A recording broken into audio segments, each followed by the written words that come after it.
Hi, I have another channeled message for the collective. At some point, you have to forgive them.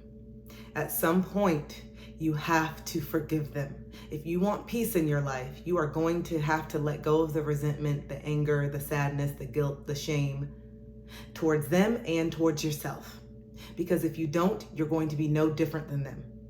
The big reason why a lot of your parents, exes, friends, whoever it was that hurt you has projected a lot of pain onto you is because they have not forgiven the people who have hurt them, and they have also not forgiven themselves. So that is why they've used you as the emotional punching bag. They've taken out a lot of the pain on you because they do not have that forgiveness in them, in their heart, for those who hurt them and for how they hurt others. And so they keep perpetuating the hurt and they keep taking it out on you. And at the time, in childhood particularly, you were a lot weaker and you couldn't fight back. And now you're grown up and you're still taking some of the punches. And it's time to forgive.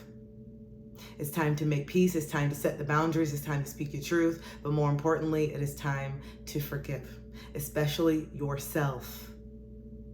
We have to come to a place of peace within self in order to elevate and move forward. Because if we don't, we keep getting re-triggered and triggered and triggered over and over again. And you just feel like you're in the same spot and the same things keep causing a reaction, and it makes you feel powerless. But you actually have all the power. And forgiving someone and forgiving yourself is compassionate. And it doesn't mean that you're tolerating them and you're letting them off the hook. It just means that you're saying, I can't change the things that happened in the past. I have learned the lessons from them. I see the bigger picture on why it was done. I can see the pain in that person. I can see the pain in that person. I can see the pain in my past self. And because I'm no longer defined by my past, I'm going to forgive them. And maybe I still don't want to talk to them, and maybe I still don't want them in my life, or maybe I still have love for them, but from afar.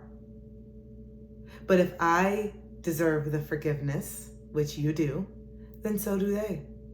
If you deserve the forgiveness of the things that you've done, because none of our hands are absolutely clean, then why don't they? I know it seems so much more personal because what they did was towards you, and for some of you, the people who hurt you are still not sorry, still not holding themselves accountable. So it's just like, why should I forgive them? They still do the same thing. It's because they do not know. They're unaware. They're not able to. And just because they're not able to rise above doesn't mean that you have to stay on their frequency. Just because they cannot elevate doesn't mean that you have to stay down here. You can elevate even if someone doesn't say sorry. You have to forgive yourself. You have to forgive them. That is the only way that you are going to find that internal peace, because hanging on to the resentment and anger is sucking so much energy from you, and you know it. You're exhausted of having this pain, of going through the memories over and over again. So find that forgiveness in your heart. Some of you really need to forgive yourselves, and once you start to have more compassion and forgiveness towards self, it makes it a lot easier to have forgiveness and passion towards someone else, because if you deserve forgiveness, then why don't they? I hope that helped. I love you, and I'll see you later. Bye.